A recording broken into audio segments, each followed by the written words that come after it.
Hello everyone. Okay, for this video, we're taking a bit of a trip into the past. Uh, well, I guess most of my videos are a trip into the past because most of them are pretty old games, but this time it's two trips into the past, sort of, because gonna take you back to the past. Yeah, so this is a game about, it's an old game about an old TV show.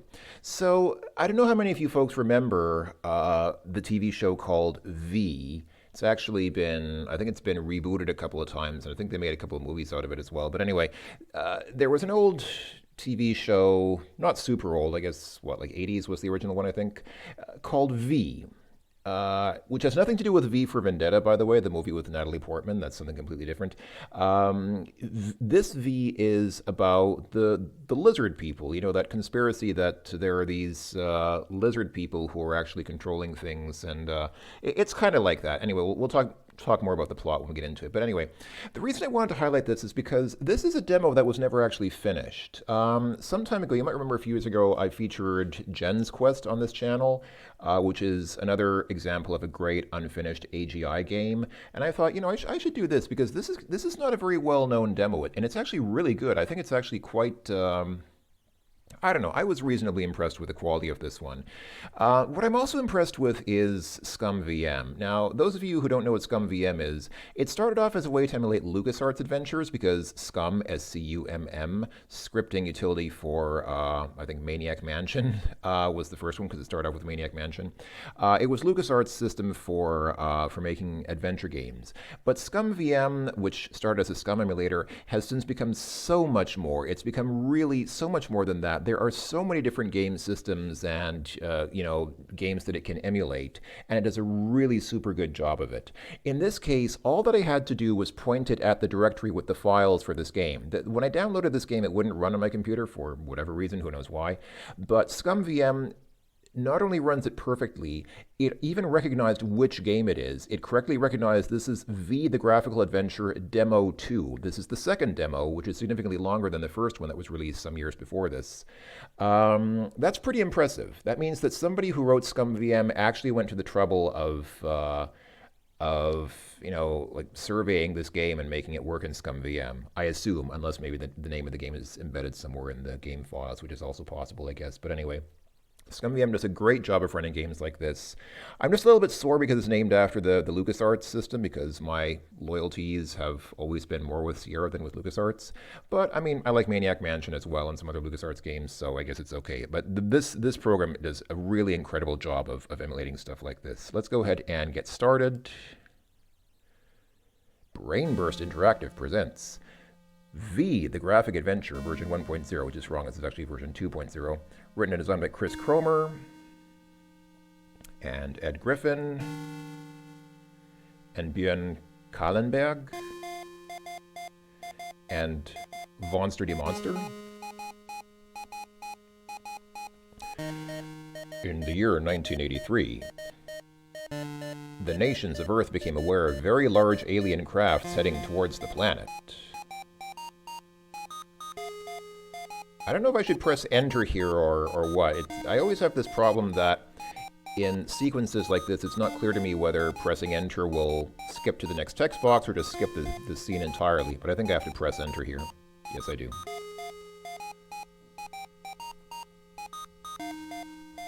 They arrived in 50 motherships, each one measuring 3 miles in diameter. Unable to stop the ships, they passed through the Earth's atmosphere, heading straight for the major cities of the world. People from the cities below stood enthralled as the enormous ships passed overhead.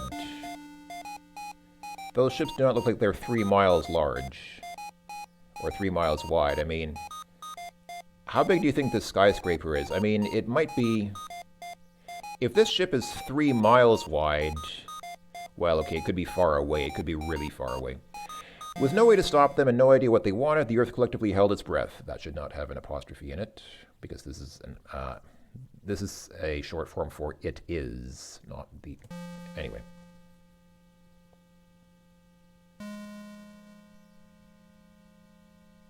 The visitor ships dominated the sky as they hovered over the cities, the Earth's defenses still unable to stop them.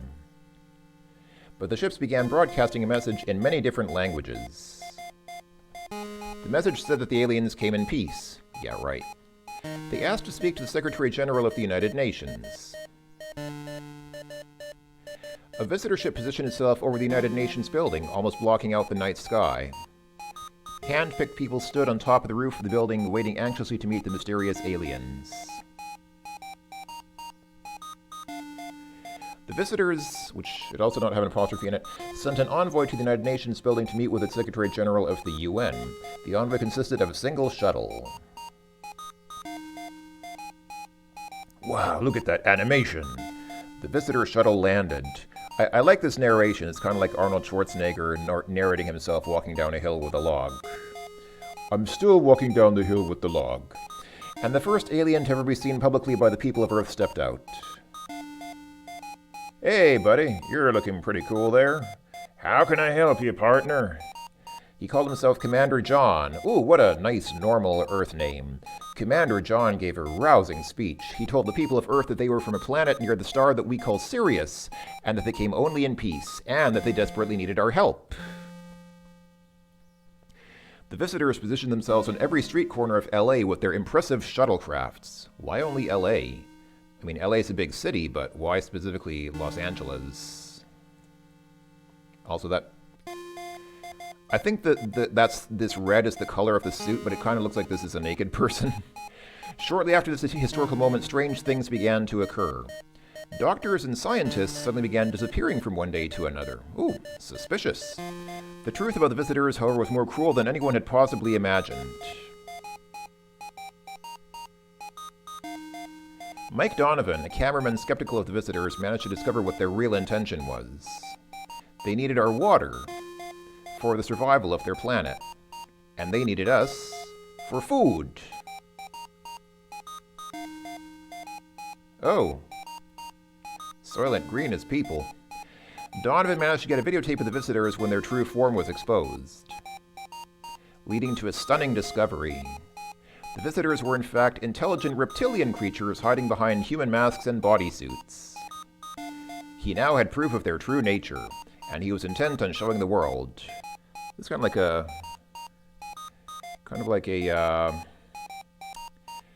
After attempting to broadcast the videotape Donovan had shot on board the LA mothership, he was hunted down by the visitors. He quickly became an undercover resistance fighter, joining scientists who had also found out the truth about the visitors. And now it is only the resistance that stands between us and the visitors. At the beginning of our quest, we find you, Mike Donovan, next to Fire Station 33 in southern Los Angeles, where you're trying to find a way to contact the other resistance fighters. Okay, and so begins the game. So we're here in South LA, and I don't think this is a very realistic depiction of South LA because it actually has standing buildings, which, you know, you don't really get in LA because everything's been all burned and exploded. That thing about that guy, that cameraman who found out the true nature of the visitors, that he kind of reminds me of the guy from They Live. That's the movie I was thinking of. Kind of reminds me of the guy from They Live who discovered those sunglasses and everything. Anyway, okay, all right. Let's see. So begins our adventure. So let's take a look around. You are standing next to fire station number 33. You've never been here at night before, but you don't need to stay here for a long time to notice this is not a comfortable place. After all, the visitors are everywhere, especially in this part of town. Okay. Look at the fire station. This is fire station number 33. You haven't seen the other 32 ones, but this one looks quite beautiful for a fire station. Nevertheless, you feel it would be a good idea to come back here by day. Is it especially beautiful? I mean, it looks kind of... I mean, it's red. I guess the red color is okay, but... All right, can we open the doors? The doors are all securely locked. Unlock door. I'm afraid I can't do that, Dave. All right. What do we have in our inventory? You're carrying gloves. Can we look at the gloves? A pair of yellow plastic gloves, not the kind of slick leather ones like you use to wear them, Mike, but they might come handy anyway, who knows. All right. Yeah, the game could use a little bit of proofreading, but what can I say? It's an amateur game, so we can't go this way. I don't think we can get into the fire station. Can we go this way? No. Can we go this way? Yes, we can. All right. I'm not planning to play through this whole demo right now. The demo is actually a fair bit longer than I expected it to be. I remember seeing the first version of this demo many years ago from, I think, the year 2002, I want to say, something like that. And it was cool, but it was very short. This is from the year 2010, I think. Wait, does it say? About V. V, the Graphic Adventure 1.0, which, like I said, I think this is actually 2.0. Doesn't say. Great, this is just the usual HEI help. Doesn't say what year this is from, and also it has the debug commands built into it, which is kind of funny. Okay, that's fine. I think it's from 2010, and this is not incredibly long. I mean, it's not a full-length game, but it's longer than I expected. It's probably longer than I could do in one video, so I'm not planning to actually cover the whole thing, and I'm not planning to go through the whole game. This is just kind of a look at it, because I think it's actually a really nice demo, and it's kind of a shame that it's been abandoned. This has been left as far as I know, it's been left abandoned. I think the creator has said that he might start working on it again someday, possibly, but he's not actively working on it now, so who knows what's going to happen with that. But I haven't seen a lot of people featuring this, and I think it's really nice. So I wanted to give it a little bit of a spotlight for a few minutes. So what do we have here? You find yourself in some dirty alley. You know that these empty streets can be dangerous at night. There's a car parked next to a broken streetlight. The streetlight is broken. Somehow this is fitting perfectly into the atmosphere of this street. Well, okay. Let's check out the car. Look at car. On further looking, you notice it's a Mercedes. Mercedes-Benz. Open door. You can't because the car is locked. Unlock car. This is one of many messages that the game gives you when it doesn't understand your input. So if you just type a word that it doesn't recognize, it says, I don't recognize that word. But if you do something for which it doesn't have so if it recognizes the words that you put in, but it doesn't understand, like it doesn't have a command like this programmed in, it will give you a message like this. This is actually, okay, this one is actually, I think, in several parts. Yeah, the A-Team. I actually don't know the A-Team. This is obviously meant to be the A-Team theme, but I actually don't know the A-Team theme. And that rhymes some of the times. Sorry, I just couldn't hold myself back. Yeah. Anyway, okay. Steal car. Good idea, but what do you want to use for that? Breaking into a car with your bare hands has never been one of your strong points. I don't mean like break into the car. I just mean pick it up and put it in your pocket, because that's a logical thing to do, right?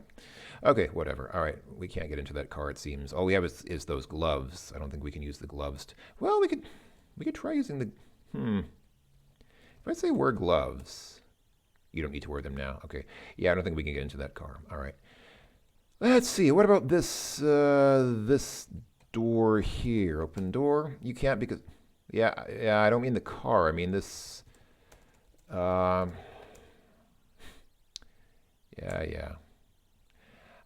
Okay. All right. Let's see. So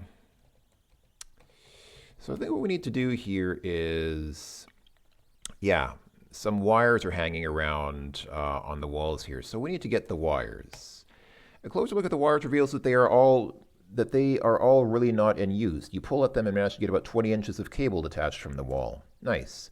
And yeah, that triggers this. So this is a little cutscene, a short cutscene. Watch out, Mike. These guys look like they're not going to ask for a cigarette. The last thing you see is a visitor trooper hitting you with something. And then things turn dark. Very dark. Are you dead? No, of course not. That would be bad within the first 5 minutes. Remember, this is an 80s TV series. We still have an hour to go. Instead, after 5 minutes, it's of course time for a commercial break.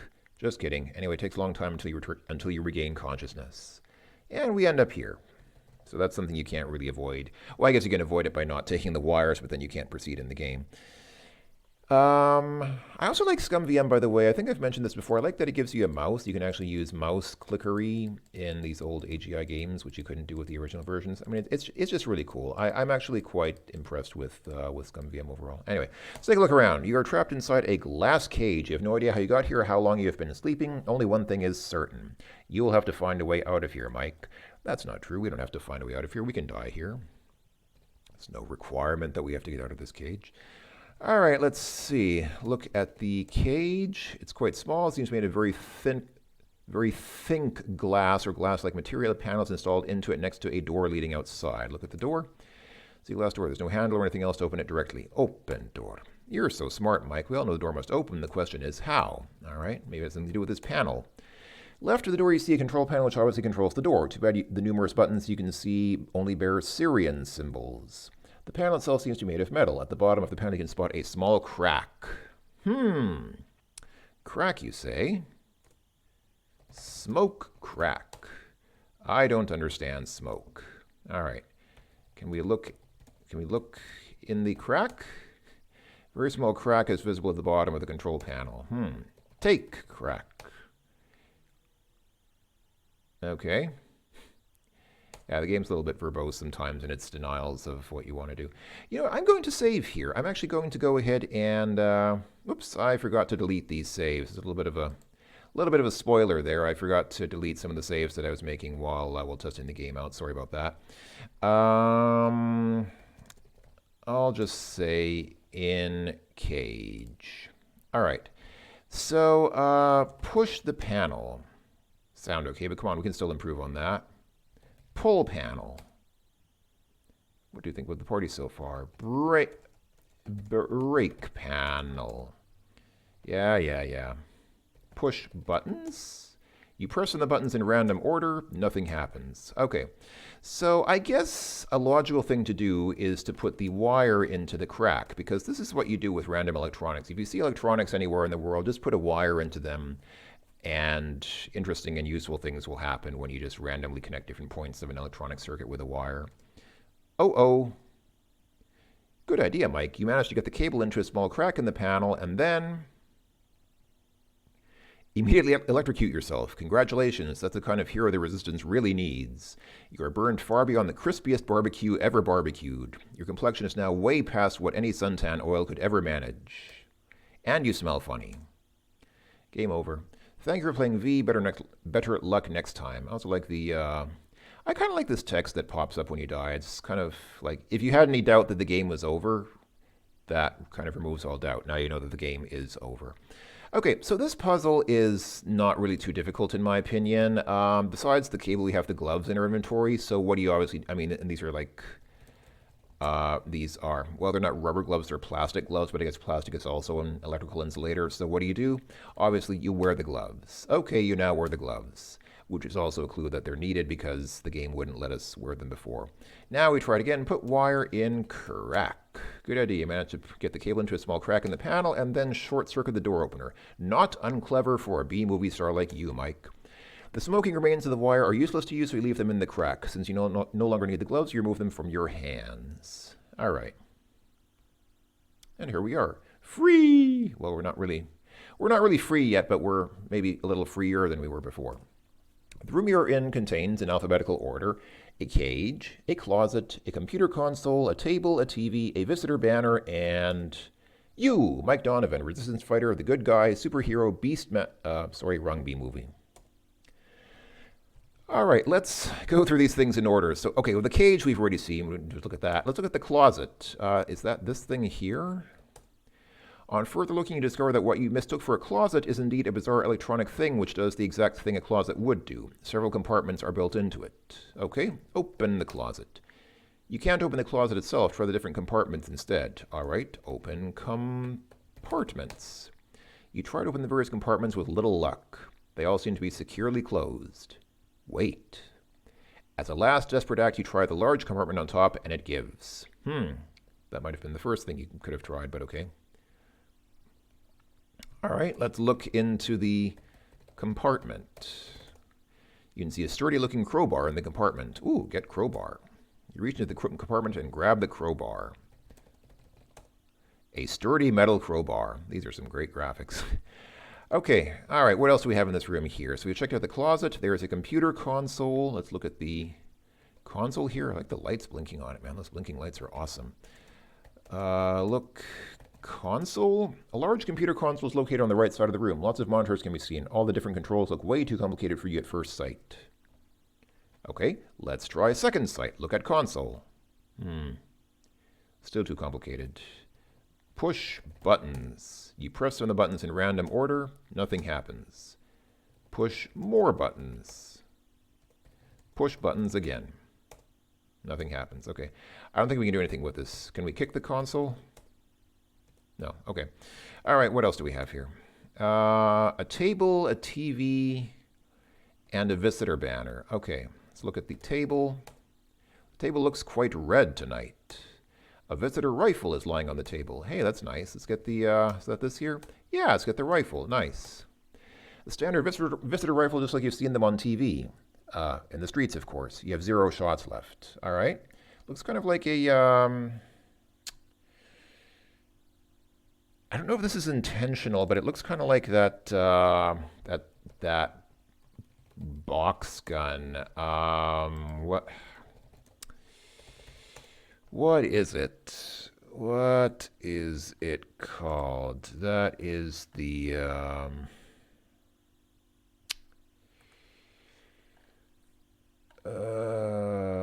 crud. I know most people won't care, and most people say just get on with the game. But I'm trying to figure out what is that rifle that it's from Counter-Strike, that Belgian gun thingy that looks like a rectangle. I think it's.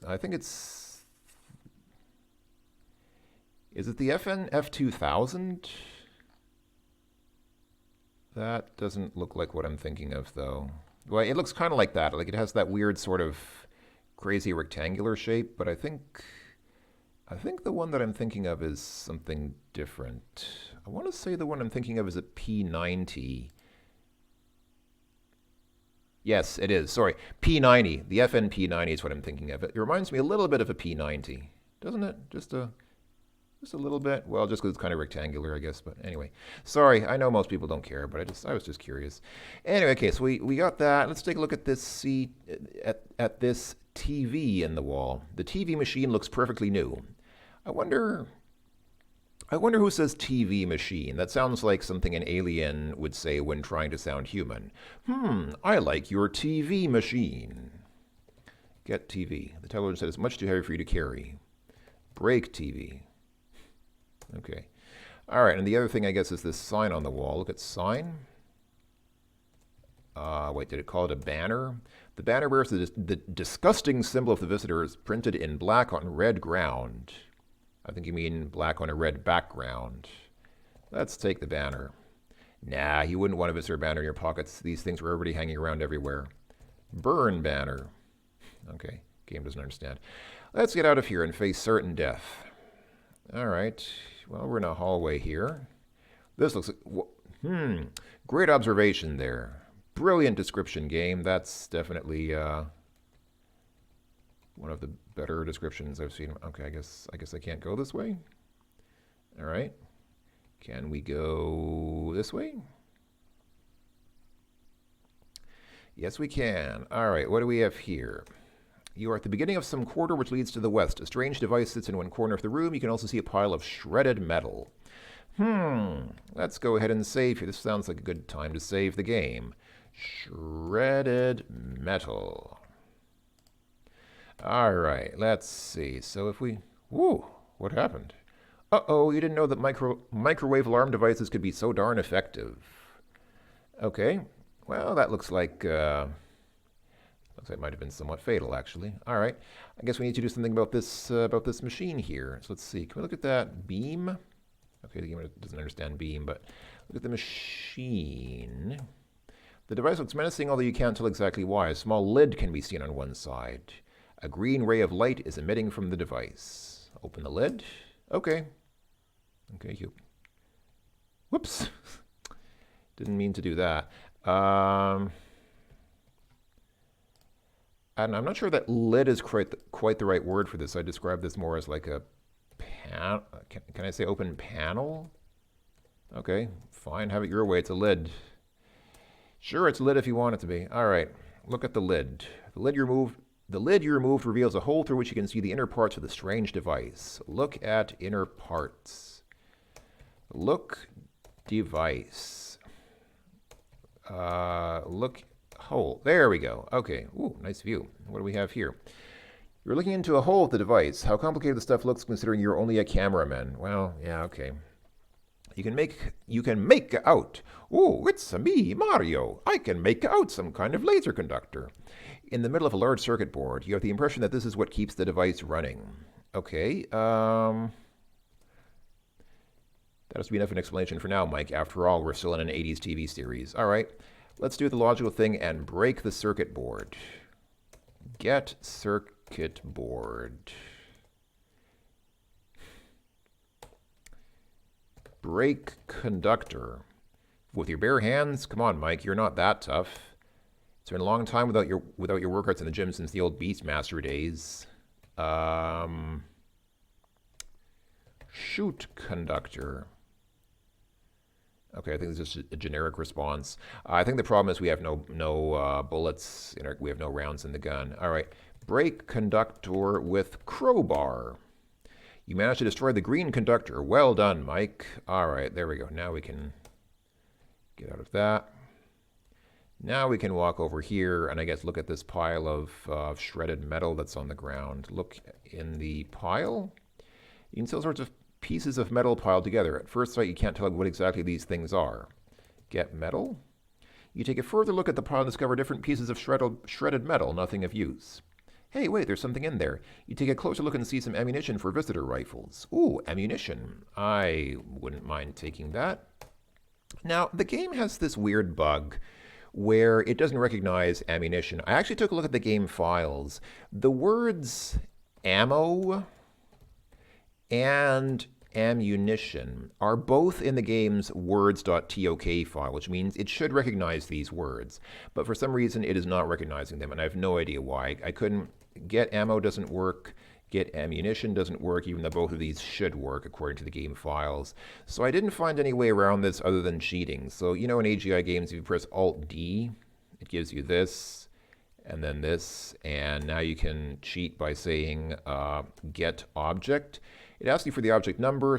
Through trial and error, I found that the ammunition for these visitor rifles is object number 9.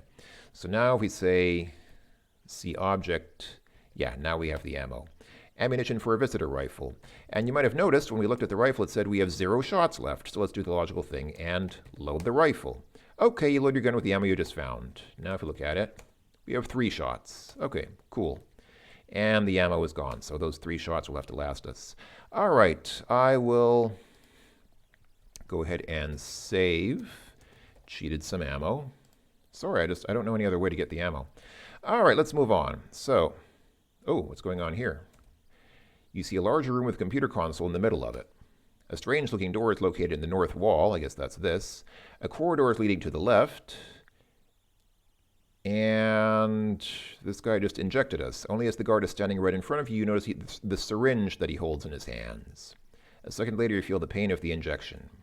Another second later, you're already dead. Oh. Well, that guy didn't waste time putting us in a cell or in a cage. He just outright killed us. I guess that's what happens when you escape from your cell. All right, well, now this here is a pretty difficult puzzle. This is one of the harder puzzles of the game. See, what you need to do here, you've got a gun with rounds in it, so what you need to do here is say shoot. Good idea. You draw your gun, aim, and shoot. That was close, Mike. See, now, a lot of people wouldn't think to do that because that's a pretty hard puzzle there, I think. But, they really put a lot of thought into the design of this game, you can tell. All right, let's take a look at this table now. I think that's just a generic response. Oh, it's a console, not a table. All right. Console. The computer console has monitors, keyboards, and various other bizarre-looking elements on it. There are 2 buttons visible here, one blue and one green.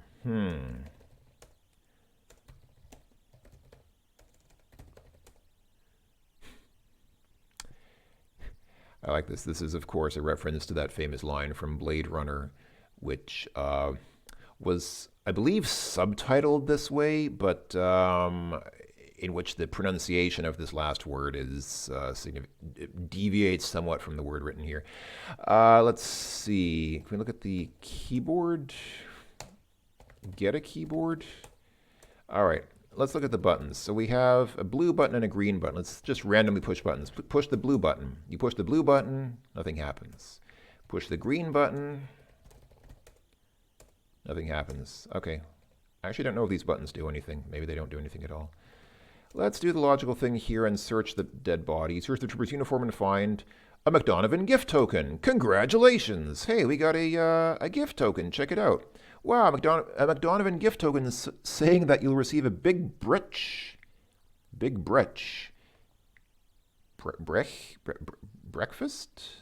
for free at any of the restaurants in LA. Nice. Okay, can we search the body again? We find nothing. Okay. All right, can we open this door here?